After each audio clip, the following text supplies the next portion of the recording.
ইদানিং নীলয়রিদির প্রেম দেখে প্রাক্তন মুভিটার কথা আসলে মনে পড়ে গেল। মানুষ তার প্রথম স্ত্রীকে যতটা না ভালোবাসে তার চাইতে বেশি ভালোবাসে দ্বিতীয় স্ত্রীকে। প্রথম স্ত্রী চেষ্টা করে নিজেকে মানিয়ে নেওয়ার, অনেক কিছু নিজেকে গুছিয়ে নেওয়ার, কিন্তু মানুষ যে বুঝে না, একটা সময় যখন হারায় তখন বুঝে। আর তখন সেই দ্বিতীয় জনকে যখন পেয়ে যায় তাকে আর হারাতে চায় না, যার কারণে অনেক বেশি প্রেম, অনেক বেশি ভালোবাসা, অনেক বেশি টেক কেয়ার তাদের মধ্যে দেখা যায়। প্রাক্তন মুভিটাতে যেটা সুন্দর করে ফুটিয়ে তোলা হয়েছে, যদিও এখানে ধরানো হয়েছে প্রথম স্ত্রীরই দোষ, সে কেন মানিয়ে নিতে পারলো না। আসলে এই ক্ষেত্রে এটা একটা ভুল ধারণা। আমরা প্রথম জনকে তেমন একটা মূল্য দিই না। কোনো জিনিস পেয়ে গেলে তার মূল্য থাকে না, যখন হারিয়ে ফেলি তখন আমরা বুঝতে পারি সেটা কত মূল্যবান। তাই সেটার প্রতি পরবর্তীতে অনেক যত্ন নিই।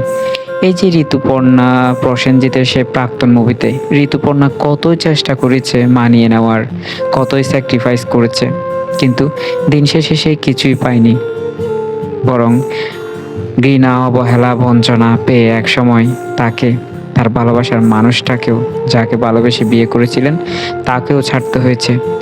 নিলয়রিদি, নিলয় শখের জীবনটাও এমনটা অনেক। তারাও আগে অনেক বছর প্রেম করেছে, প্রেম করে বিয়ে। জানি না কি হয়েছে তাদের মধ্যে, বিষয়টা সম্পূর্ণ ব্যক্তিগত। তবে আমার অভিমত এমনটাই হয়, চারদিকে এমনটাই দেখি। প্রথম জনকে আমরা যতটা না গুরুত্ব দিই, দ্বিতীয় জনকে অনেক বেশি গুরুত্ব দিই।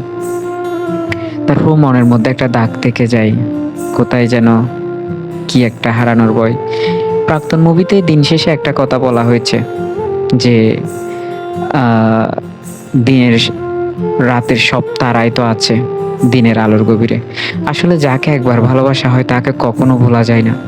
জানি না নিলয় ভুলতে পেরেছে কিনা, বা শখ ভুলতে পেরেছে কিনা, প্রাক্তন মুভির মতো নাকি তাদের ভালোবাসাও সূর্যের আলোতে ঢেকে গিয়েছে কিন্তু রাতের আঁধারের মধ্যে টিকেই আছে, এমনটাও হয়তো হতে পারে। কিন্তু যাকে নিয়ে আছে তাকে নিয়ে সুখে থাকাটাই বেটার, সুখে থাকার চেষ্টা করাটাই বেটার। যা হয়ে গেছে তা অতীত। তবে এখান থেকে শিক্ষা নেওয়া উচিত সেই মানুষগুলোর, যারা প্রিয় মানুষটাকে মূল্য দেয় না, কিন্তু হারালে বুঝতে পারবেন